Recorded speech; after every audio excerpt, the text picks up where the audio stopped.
The everlasting epic of the so-called Russian doping scandal, heavy with the urine probe smell, had not quitted even after the Olympics in Rio started, and it was not a secret that the authors of a public chopping the Russians team meant to go further, to call it outlaw. At the same time, all the Russian sportsmen up to kids would become the real sport villains we haven't seen from the Cold War times. My name is Tarago.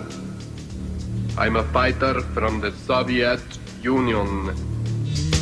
And it does not take to be a genius and understand that all the hysteric anti-Russian campaign is led under the slogan "Russian means doping", and the Russian Paralympic team is an even more drastic example. But the worst of it is all the dirty tricks have no pragmatic sense. This is dictated by the only wish to annoy the beloved enemy. The president of the International Olympic Committee perfectly realized that the decision to ban Russian athletes is illegal, and that is why he was washed his hands free from all consequences. Especially now when the fancy beer hackers, whom the Western sport officials refer to the Kremlin, are telling the world a fancy history about the doping programs for the numerous famous athletes from the United States and Britain that was officially but secretly legalized by WADA. By the way, a great number of the Western sportsmen who were allowed to dope took the gold in Rio.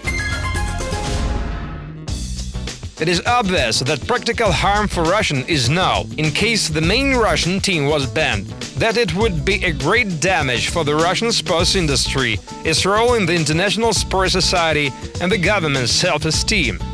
But the ban for the Russian handicapped athletes has raised the issue of the national pride and dignity of all the Russians, even if they are far away from the motherland. Such a fraud will not ever be forgiven.